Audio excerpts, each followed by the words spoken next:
Welcome to The Learning Core, a podcast by Telos on the Telos channel. Together, we'll interrogate the core issues of conflict with experts from around the world and uncover the path forward toward creative action in our communities. My name is Sarah Sturm, and I'm your host. Today, we're continuing our series of conversations centering our practices of listening to understand and holding competing perspectives in tension. Before we can hope to heal our world, we must first learn to see it how it actually is. By listening to understand, we cultivate our curiosity while surfacing the motivations and views that underlie the issues that divide us. Peacemaking recognizes that my story is not the only story, and holding perspectives in tension allows us to engage the views and experiences of others, even and especially when they do not reconcile with our own. These practices unlock our abilities to better identify causes of and solutions to otherwise intractable conflict. For this conversation, I'm joined by Ayanna Behin. Ayanna is the Director of Training and Conflict Consulting at the New York Peace Institute, an organization committed to promoting peace in communities and doing work around mediation, conflict coaching, group facilitation, and restorative justice. Ayanna is a certified mediator, a circle keeper, certified conflict coach, and a lead trainer. In her role, she trains individuals, groups, and organizations in key conflict resolution skills to de-escalate conflict, mediate disputes, as well as to facilitate and lead complicated conversations. She also facilitates community discussions around core and sometimes controversial issues. Ayanna received her bachelor's degree from the University of Michigan, Ann Arbor, and her Juris Doctorate from Fordham University School of Law.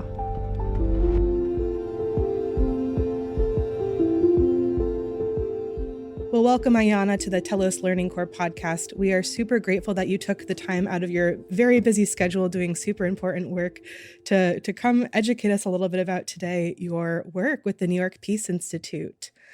And I'd love to start talking about the vision of the New York Peace Institute. I found it super compelling. Y'all talk about how you envision a world in which all people have the resources to creatively and constructively resolve their differences. I'd love it if we could start just with a little bit of background around that work of the New York Peace Institute and how y'all came to be. Sure. So we grew out of the organization Safe Horizon. We were a small program at Safe Horizon in 1981, and the state of New York decided that they wanted to have community dispute resolution centers around the state. We were very lucky that they invested in this program so that there could be free mediation to New Yorkers available to all individual New Yorkers everywhere around the state. And so that's where we started. In 2011, we became our own independent organization. And we started off really focusing on mediation, right? Giving access to people to help them have the tools to resolve their own conflicts. We started training mediators, teaching people mediation skills, and our program just grew over time so that now we do mediation, we do facilitation, we're in courts, we're out of courts, and we do restorative practices. So, if there's a conflict, we've got a process or a tool to help you deal with it yourself. I love that. I love how accessible it is, because one of the things we talk about at Telos is peacemaking starts with us in our lives and our families, right? Hopefully, eventually we use the same tools to scale up and affect bigger world systems or, in New York City, citywide conflicts. But being able to start really locally with us, our families, those disputes and conflicts that come up naturally, I think is super important. And I'd love to have you share a little bit more about how you all approach that idea of conflict. Because I think so often people think any conflict is bad, but sometimes shying away from it, right? Being afraid of having these differences is what entrenches divisions. And sometimes with those tools that you mentioned, diving in headfirst and saying, we're going to use conflict as an opportunity to transform our communities can be really constructive. So how do you all approach that idea of conflict and how it can be potentially a generative process?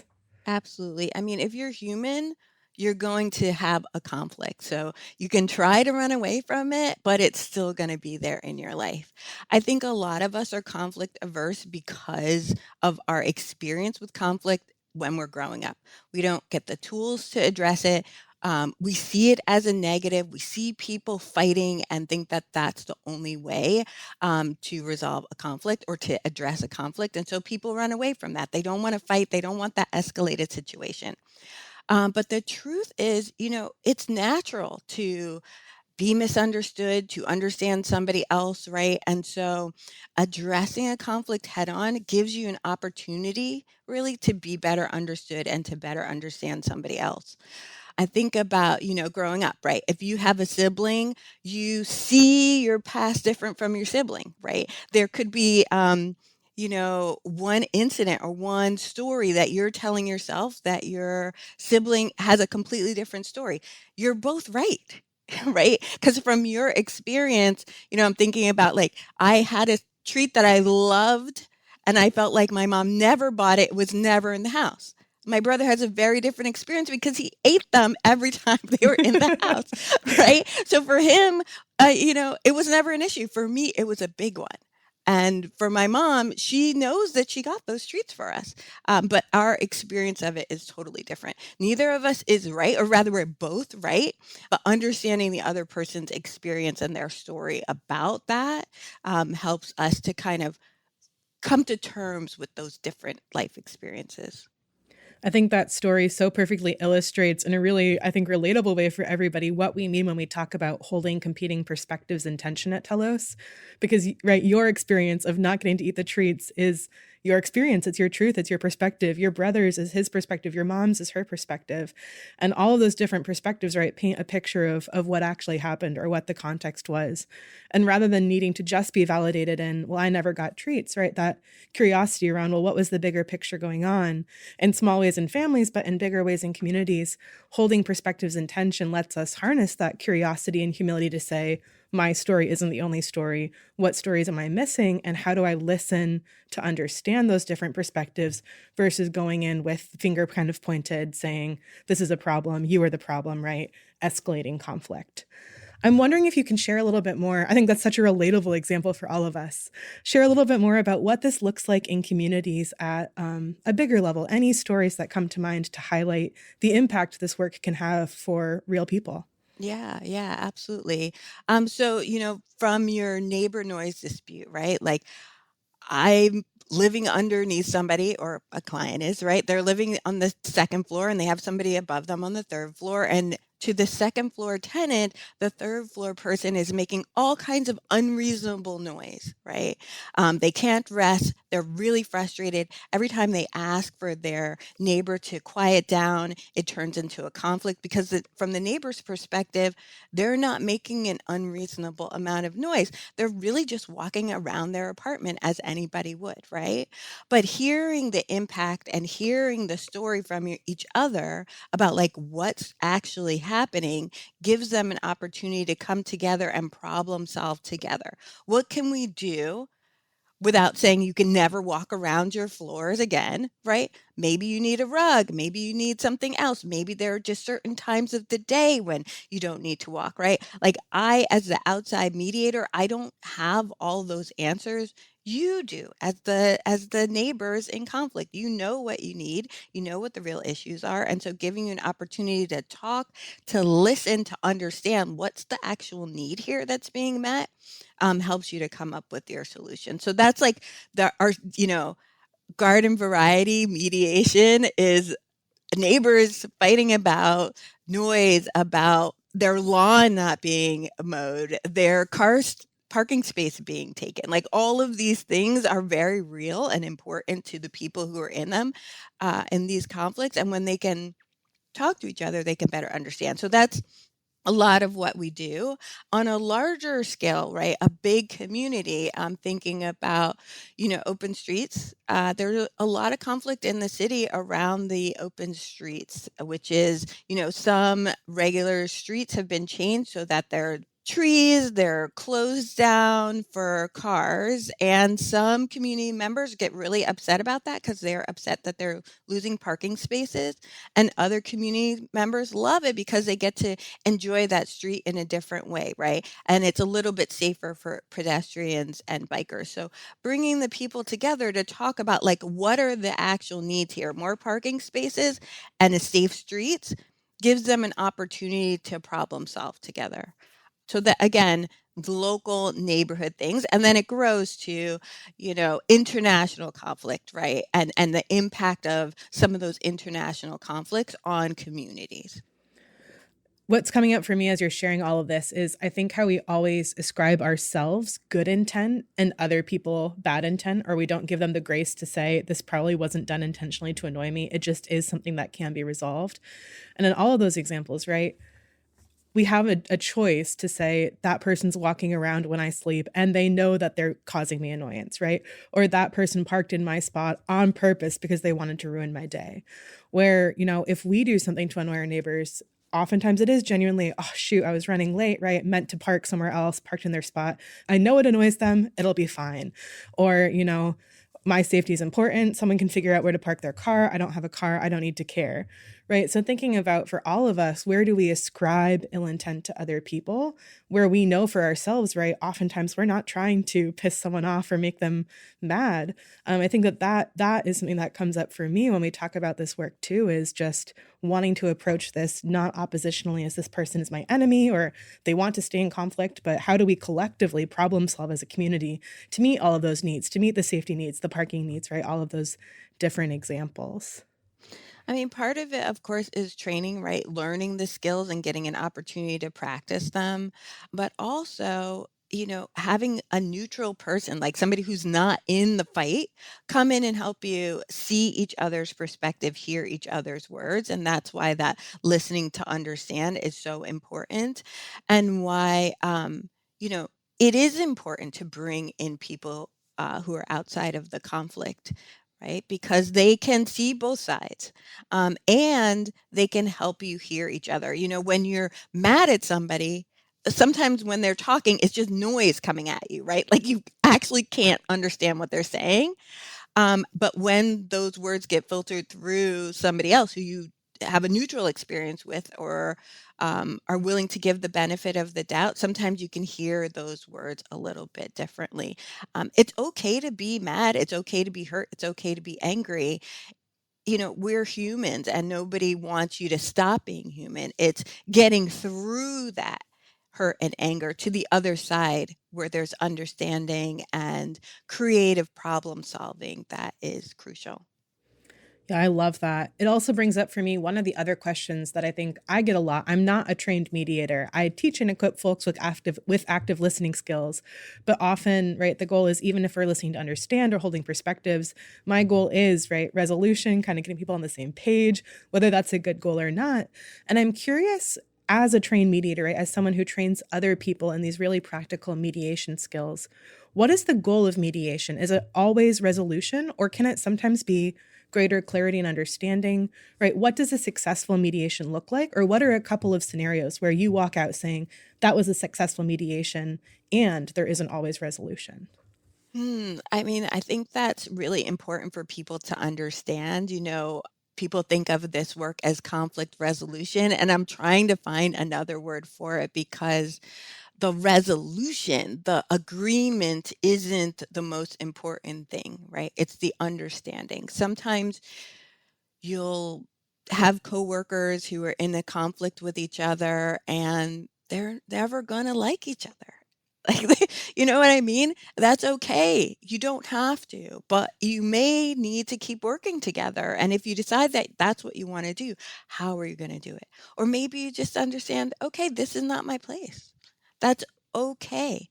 It's really that understanding, that being heard, feeling heard, that is the most important thing. For us as mediators, I feel like it's been a successful mediation if I see those light bulb moments, those eureka moments when somebody finally understands somebody else's perspective. Oh, that's what you're talking about. Yeah. I think that's an important reminder for all of us, especially as we navigate our own relationships across lines of difference, ones that challenge us, that right? It can be successful to just understand someone else's perspective temporarily or as the full kind of resolution for a conversation, and to not see it as failure or not see it as we wasted our time and energy if we understand where they're coming from, but we're still on different pages. It's frustrating, it's challenging, but centering that as a win, I think is super important in this work.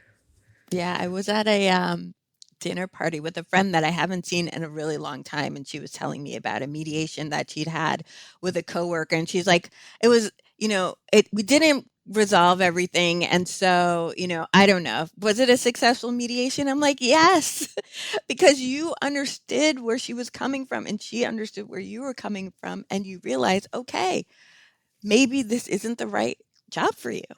Sometimes the solution is we make a change or we end a relationship, but amicably, or just right recognizing that we're setting different boundaries versus we're blowing this up. Hurt feelings are hurt feelings. There's a dissolution of community, right? Like there's so many different ways that that can successfully in quotation marks, right, be resolved or moved forward. One of the things that I think is really challenging sometimes is that despite our best intentions, right, we don't always do this work perfectly. We don't always model this perfectly. And I think about kids, you used some examples with siblings. Kids learn so much from what is modeled around them, whether it's their parents, their teachers, their neighbors, right? They pick up on either healthy ways of resolving conflict or ways in which their parents or their communities unintentionally further entrench division or contribute to conflict. And one of the things that I think is so hard is, right, as you grow up, we all had to unlearn those unhelpful ways of engaging that we just absorbed, right? Not through anyone's ill intentions, but just that didn't model the kind of way we want to positively engage. I'm wondering if there's work you can share about that you all are doing with youth, young adults, children to help them build constructive ways of engaging conflict from an early age so that they don't have to do some of the unlearning I think some of us have had to do. Absolutely. I'll tell you about one story in particular. We were called in to help two eighth grade young men who had engaged in a fight. One of the boys hit the other one, who had like some damage to his teeth. And as a result, the parent of that injured boy called the police and had the other boy arrested. Right. The fight took place at school. And so the school reached out to us for support, for help. Right. Um, we wanted to bring these boys together to find out, like, so they could hear each other's different perspectives. So we talked to each of them. I think they both thought, well, it's eighth grade. We're not going to see each other next year. We're going to high school. We're going to be separate. Like, whatever, let it go. In our kind of intakes with these young men, we learned that they were actually going to the same high school. So they weren't going to escape each other, even though that was their hope. And through some continued, prep and additional conversations, they decided that they did actually want to come together, even though the parents, were ready to fight and were, trying to kind of have this conflict escalate and live with these boys for the rest of their lives, right? But bringing the parents, bringing the boys, bringing the school together, they were able to hear each other, right? They were able to hear that the hit was accidental. The harm was accidental. There were apologies made. That what started the fight was, an old argument from elementary school that they were able to resolve, right? And through hearing each other's stories, each other's perspectives, hearing each other's apologies for, mistakes that they wish that they hadn't made, got them to a place where they could be in space together and kind of move forward. For the one who had been arrested, changed his life, right? Like, this arrest is not going to be on his record in the same way. He's not going to have to, go to jail. And for the other one, he's not going to have to live with having done that to somebody else and live with the anger about, like, how he was hurt. Instead, they were both able to move forward. So that was really a wonderful project that we worked on. And it's just a great example of how, yeah, like you said, we can learn to escalate a conflict, or we can learn some tools to de-escalate it. And we can learn some forgiveness and accountability, right? Nobody's saying that there don't have to be consequences for bad behavior and for harm. It's just saying like the consequences have to make sense. And there has to be some real learning and accountability for both the people harmed and the person who did the harm. I'm so glad you brought up that accountability piece because I think sometimes that's what people worry they're letting go of when they agree to participate in a mediation or a restorative justice process, right? And there's room for accountability, but it comes with a recognition of one of our other principles, which is growth, that change is always possible, both for individuals and for systems, organizations. And I think that that piece of allowing for there to be room for growth for people, right? You can take accountability through this mediation process, through listening to understand and holding perspectives and tension. Both parties are transformed, right? There's hopefully change and growth that happens on both sides or all sides. And keeping open that possibility of this person is not, that's not the sum of everything that they represent, are, or did, right? Leaving open that potential for them to be able to grow in a direction that's more constructive that they want to, rather than having accountability devolve into retribution, right? Or a perpetuation of injustice. I think that's such an important part for all of us to hear as we think about the ways that we maybe fall into those traps in our own conflicts in our lives. I love that you said that, we are not our worst mistakes, right? It's a part of who we are, but it's an opportunity for us to grow, and it doesn't have to define us forever and ever into perpetuity, right? That we can grow from it, that we can change, that we can make different kind of contributions. I'm glad that resonates. I think that that leads me to the other point I wanted to bring up, which is kind of the role of agency in all of this. One of our other principles is owning our agency and responsibility. And I think for me, when I hear about the work you all do, owning our agency is part of the invitation to be a part of a positive approach to conflict transformation. And I'm wondering how you all think about that in the work you do, especially in teaching and equipping people these skills, right? So often we feel like conflict happens to us or people do harm to us, and we are passively a part of these relationships or systems. But we actually do have a role to play, right? We have agency to respond in constructive ways, or we have the agency to say, I'm going to passively just let things continue to escalate and happen, even if it feels like that's beyond my control. So I'm wondering if you can share a little bit about how you all think about agency. Yeah, I mean, first off, as a mediator, I know that I am not in the life, living the life of the people who are in the conflict. They are. So they know what they need better than I do. I could come up with, a million solutions, but the one that's going to work for them is the one that they come up with themselves, right? And so it's really important for people, when we teach our mediators to mediate, we're teaching them to manage a process, facilitate a process, but that it's really the parties, the participants, it's their process, and we're just helping them have it. So that when we train people to use the skills themselves in their own lives, the same principle applies, right? You know better kind of what your needs are and what's going on for you than anybody else. So being able to share what your needs are and what's important to you, and to hear from the other person or people in the conflict what's important to them, together you can collaborate on a path forward. That's the goal, of some processes, especially restorative processes. It's centering the individuals, especially the one harmed, and centering their needs, and then the harm doer, giving them a role in taking accountability and figuring out, like, what do I need to do to make things right here? They're not passive. That's super important. Ayanna, some of what's come up for me as you've shared all of this wonderful work you do, especially around tools and skills, is that no matter how many skills we have, no how many tools we have to engage conflict constructively, sometimes differences persist, and sometimes they're deep differences.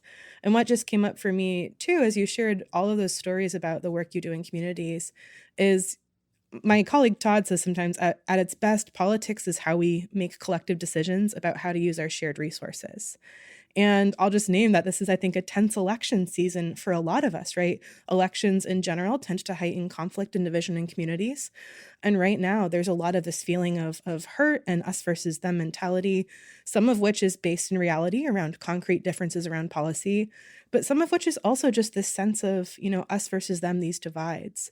I'm wondering if you have insights from the work you do around how to hold space for the differences that persist while also still pointing back to that reality of we are still going to be neighbors. We are still going to be community members, right? Who have to figure out how to live alongside one another, hopefully in greater harmony and understanding. But how do you hold space for those differences that persist even after you go through a successful mediation process? Yeah, I appreciate you pointing that out. This is a difficult time. I think we have become really divided as a country, and people are scared to talk across difference, right? Because they're afraid that they're going to isolate their neighbor or be kind of excommunicated from their communities, right? Their families. And so a lot of times people stay silent or they disengage. And so what we've been trying to do is really provide community spaces for people to dialogue around that experience. Again, I can't solve the conflict for people, right? What I can do is give them tools and provide a structured space for them to figure out their own path forward, because for each individual, it's going to look different. The stakes are different for each individual as well, right? So was it last night, 2 nights ago, we held some community building circles where we provided space for people to talk about that very thing. How do you remain in community with people that you disagree with? How do you deal with that? How do you process that? And so through those circles and those conversations, I think we helped people to feel not so alone in that work, to feel like their spirits were bolstered a bit, and that they could be intentional and make some choices about when they're going to have those conversations, right? With my siblings, maybe I will argue about the candidate, but with my grandparents, maybe I won't. Right. And so make some of those decisions about how you want to address things. What are some arguments you want to make? What do you want to say? And we're actually going to have another event after election day for the same reason, because this is a time when communities are becoming fractured and people are getting farther away from each other out of fear of, saying the wrong thing, being canceled, hurting feelings, what have you. We want to redouble those community bonds, right? Strengthen them so that we can continue to engage with each other as family, neighbors, colleagues, and country people. I think that's such an important invitation for everyone listening to this podcast as well. One of our other principles is relationships across lines of difference fuel transformation. I think that goes in both directions, right? Authentic, reciprocal, non tokenizing relationships change us, they change the person we're in relationship with through these deep listening skills.